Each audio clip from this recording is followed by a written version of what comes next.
आज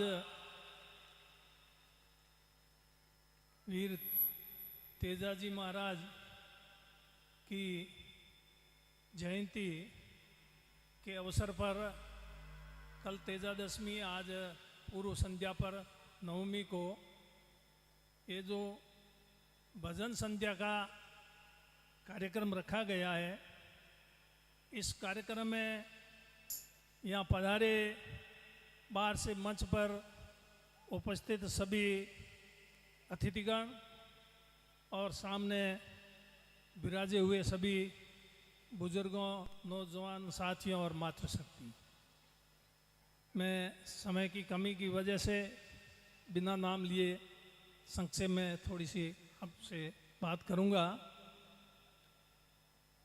ये तेजाजी महाराज को अपन देवता के रूप में मानते हैं। क्यों मानते हैं? कुछ खासियत होगी। उन्होंने अभी कैलाश जी कह रहे थे, वचन निभाया। वो गायों की रक्षा के लिए गए थे, गुजरी के गायों के लिए। वहाँ लहूलुहान हो गए थे, उनका पूरा शरीर खून से लथपथ हो गया था। और जाते समय, गायों की रक्षा करने के लिए जाते समय रास्ते में एक सर्प मिल गया था। उसने कहा था कि मैं डसना चाहता हूँ। तब तेजाजी ने कहा, मैं गायों की रक्षा करके वापस आ जाऊँ तब डस लेना, नहीं तो गायों की रक्षा नहीं हो पाएगी। वो जिस मकसद से मैं जा रहा हूँ वो मैं कर लाऊँ, फिर तुम डस लेना। और वो तेजाजी फिर वापस आए और फिर उस सर्प को आए तो उसमें पूरा शरीर उनका खून से लथपथ था। तो डसे तो कहाँ डसे, जहाँ पूरा शरीर खून, तो डसने को कोई जगह नहीं बची। तब ये भी कैलाश जी कह रहे थे, उन्होंने जीभ जिस पर खून नहीं था वो निकाल करके बांट दी और सर्प को कहा, यहाँ डस लो। इसलिए तेजाजी को पूजते हैं। आज है ऐसे लोग वचनों के पक्के हैं, अपने जैसे होते तो वापस आते, आगे का और कोई रास्ता ढूंढते कि नहीं ढूंढते, वापस उस रास्ते आते क्या हैं? और अपन तेजाजी के भक्त हैं, तो भक्त है तो अपन तेजाजी की कोई बराबरी कर नहीं सकते, नहीं तो कोई अपन देवता हो नहीं सकते। लेकिन कुछ सीखें तो सही तेजाजी से। अपन क्या करते हैं? कितने अपने वचनों पे पक्के रहते हैं, कायम रहते हैं। किसी को जुबान दे देते हैं, उस पे कायम रहते हैं क्या? सोच लो, सब अपना मन में विचार कर लो। मैं कोई आपके लिए नहीं कह रहा हूं, मैं भी उसमें शामिल हूं, मैं कोई अलग नहीं हूं, लेकिन नहीं रहते हैं। और हम लोग तो रहने का सवाल ही नहीं, राजनीति में रहने वाले तो कोई रह ही नहीं सकते। हाँ, राजनीति में रहना है तो तेजाजी की तरह अगर हम वचनों पे चलेंगे ना तो हमारी राजनीति पूरी होगी। और वैसे मेरी तो राजनीति खैर पूरी होगी, पर बात कह रहा हूँ, इतने वर्षों तक मैंने भी राजनीति की, तो इस तरह से तेजाजी की तरह मैंने अपना जीवन नहीं जिया। तो इसलिए जितने भी देवी देवता हुए हैं उनमें कोई न कोई खासियत है, इसलिए उनको पूजते हैं। चाहे वीर तेजाजी हो, जम्बोजी हो, खेतेश्वर भगवान हो, राजा राम जी भगवान हो, कोई अनेक देवता हो, सबके नाम लूँ इतना वक्त नहीं, पर कहना है मतलब ठीक है, जिस जाति से जो देवता हुए हैं उस जाति के लोग उस देवता को ज़्यादा पूजते हैं, लेकिन दूसरे भी पूजते हैं। और पूजना चाहिए, ऐसा नहीं है। आज चाहे जाम्बोजी है, चाहे खेतेश्वर भगवान है, चाहे राजेश्वर भगवान है, जैसे मैंने कहा, चाहे श्रीयादे है, रूपादे है, कोई है, सभी में खासियतें हैं। इसलिए उनके समाज ही चाहे अधिकांश पूजते हैं। वही अभी यहाँ पर वो बोली आई थी, ये तो आपको वो राम जीवन जी, उन्होंने एक खंबे की बोली का बोला। ये जय किशन जी बादू बैठे हैं, ये तो जाम्बे जी के भक्त हैं, पर तेजाजी के लिए भी इन्होंने दिया नहीं पैसा। तो इसलिए सभी अच्छे हैं देवता, मैं तो ये समझता हूँ। और अपने को तो सिर्फ ये देखना है कि अपन खुद क्या कर रहे हैं।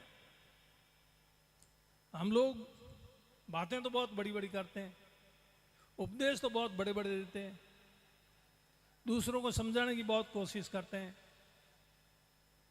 दूसरों के अंदर कमियां खामियां वो नज़र आ जाते हैं हमारे को फटाक से, लेकिन खुद के अंदर कोई कमी खामी है वो नज़र नहीं आती है, और खुद कुछ विचार नहीं करते हैं, तो फिर वो कोई मतलब नहीं।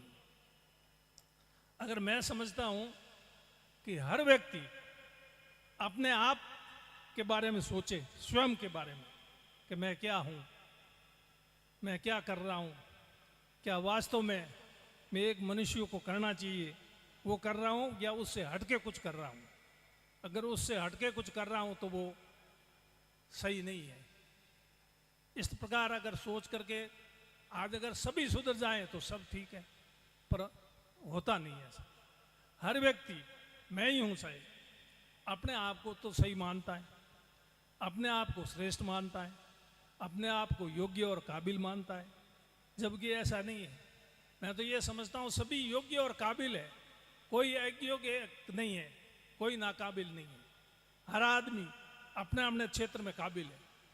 एक मजदूर है, वो अगर मजदूरी का काम करता है वो अपने आप में वो उसकी एक अपनी काबिलियत है, वो काम हम नहीं कर सकते। आज चुनाई का काम करता है, वो काम हर कोई नहीं कर सकता, वो उसकी कोई काबिलियत कम नहीं है उसकी। तो हर अपने अपने क्षेत्र में सभी लोग काबिल हैं, सभी प्रशंसनीय है, ऐसा नहीं है कुछ लोग ही प्रशंसनीय है, पर कुछ लोग, आप लोग भी, हम जनप्रतिनिधियों को ज़्यादा ही महत्व देते हो जैसा मैं महसूस कर रहा हूँ, जबकि हम कुछ भी नहीं है। हम तो सिर्फ आप लोगों के सेवक हैं, सेवक के अलावा कुछ नहीं है। आप लोग हमें सेवा का मौका देते हो तो हम सेवक के रूप में काम करते हैं, मौका नहीं देते हो तो काम करने की जरूरत ही नहीं पड़ती। आज आप हकीकत में देखा जाए, लेकिन अब उस तरफ आप लोगों को भी सोचना पड़ेगा, मालिक कौन है ये मेरे को बताओ। आप में और हम लोग, आप में और हमारे में मालिक कौन है? आप होगा, हमें बताओ।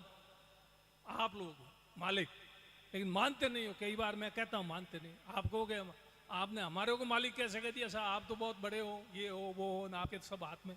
अरे हमारे हाथ में है क्या? कुछ भी नहीं है।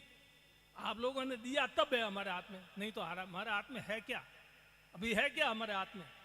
अभी ये कह रहे थे, बात चल रही थी ये ज़मीन की, इसके अलॉटमेंट की।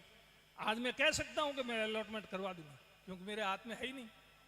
मतलब मैं कहीं बात करूँगा, मेरी बात कोई सुनने वाला होगा ही नहीं, तो जिसकी बात सुनी जाएगी वही उसके हाथ में होगा।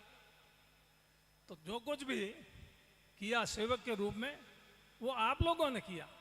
हम लोग कहते हैं कि हमने ये कर दिया वो कर दिया, कुछ करने को नहीं है, कुछ ऐसा नहीं किया। मैं ऐसा नहीं मानता। और सच्चे सेवक के रूप में अगर काम करते हैं तो ठीक है, एक ईमानदारी की बात है। और नहीं करते हैं तो फिर वो आपने वोट दिया, 5 साल की गई, आगे फिर बाद में 5 साल के बाद में फिर दोबारा देखते हैं। तो काम करना भी काफ़ी कठिन है। अभी कैलाश जी कह रहे थे, आपके MP बने कैलाश जी, इन्होंने ये बाजरा अनुसंधान केंद्र की पैरवी की। बिना पैरवी के नहीं होता है कोई काम, पैरवी इन्होंने की। आपने मौका दिया, ये भी मैं कहता हूँ, कोई आप मौका नहीं देते तो ये भी क्या करते, पर मौका दिया तो मौके का इन्होंने बिल्कुल जिम्मेदारी से उसका काम किया मौके के हिसाब से। और पूरे देश के, इतना बड़ा देश है हिंदुस्तान, एक सिर्फ हैदराबाद में है बाजरा अनुसंधान केंद्र, दूसरा ये अपने यहाँ गुड़ामालनी विधानसभा क्षेत्र में खुला है। राजस्थान भी बड़ा है, हिंदुस्तान कितना बड़ा है, कितने स्टेट हैं, ये कम बात नहीं है। लेकिन हम अपन इस चीज़ को समझ नहीं पाते, वो एक अलग चीज़ है। ये कोई आज अभी कैलाश जी यहाँ बैठे इसलिए मैं कह रहा हूँ, इनके मुंह पे ये नहीं, मुझे कहना भी नहीं चाहिए। मुंह पे तुम किसी के बारे में कुछ कहना मुझे अच्छा भी नहीं लगता। और यहाँ पर मेरे बारे में ये जसवंत जी मायला साहब बहुत कहते हैं, और मैं इनको कहता भी खूब हूँ, फिर भी नहीं मानते। बहुत प्रशंसा की, काय की प्रशंसा, किस बात की? मैं क्या इस प्रशंसा के लायक हूँ क्या? नहीं, मैं कुछ भी नहीं हूँ, एक बहुत साधारण आदमी आप लोगों के बीच का। ठीक है, आप लोगों ने मौका दे दिया 45 साल तक सेवा करने का, एक बार भी कौन दे? कुछ दिनों के लिए, कुछ महीनों के, सालों के लिए इतना लंबा दिया, तो ठीक है, जिम्मेदारी को निभाने की कोशिश की, ठीक से नहीं निभा पाया। मैं तो ये महसूस करता हूँ कि जिस प्रकार से, जिस रूप में, जैसा काम, जितना काम आपके लिए करना चाहिए नहीं कर पाया, तो नहीं कर पाया तो नहीं कर पाया। तो इसलिए आप लोगों ने बहुत स्नेह दिया, प्यार दिया, सहयोग दिया, आशीर्वाद दिया, जिसका मैं आपका ऋणी हूँ, और आपका ऋण मैं कभी चुका नहीं सकता। यही मैं बात कहता हूँ, क्योंकि अगर मेरी चमड़ी के जूते बनाऊँ नहीं तो भी आपका ऋण नहीं चुका।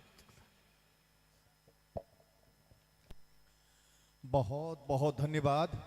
ऐसे जनप्रतिनिधि हमें बहुत भाग्य से मिलते हैं। ये बात कहते कहते गला रुंध जाता है। मैं अपने शरीर की चमड़ी के जूते बनाऊं तो भी आपका एहसान नहीं उतार पाऊंगा, और ऐसा करते करते गला रुंध जाता है और आंखों से झरझर वो भावनाएं बह निकलती है जो आपके लिए कुछ करने की अभी भी अभिलाषाएं दिलो दिमाग में जिंदा लिए हुए है। हेमाराम जी साहब जैसा व्यक्तित्व बहुत विरला व्यक्तित्व है। आपने पूरी ईमानदारी के साथ अपने राजनीतिक जीवन को जिया और जन मानस की सेवा के लिए जहां आवश्यकता हुई आप पहली पंक्ति में पहले पायदान पर खड़े होकर के आपके लिए संघर्ष करते हुए दिखे। ऐसे जनप्रतिनिधियों के लिए राजस्थानी का एक कवि कहता है, मिनख गणाई जगत में मिनखा घणो सुगाल, मिनख गणाई जगत में मिनखा घणो सुगाल, जा मिनखा में मिनख पणो है बा मिनखा रो काल, है बा मिनखा रो काल। हेमाराम जी सरीखे व्यक्तित्वों की हमेशा कमी रहेगी, और आने वाला समय आप देखना, इस बात के लिए आप और हम सभी आज ही हमें चिंतित होने की आवश्यकता है। इस प्रकार के किरदार राजनीति में दोबारा देखने को नहीं मिलेंगे। ऐसा मौका, हम भाग्यशाली हैं, इसलिए ऐसी शख्सियतें आज हमारे बीच है।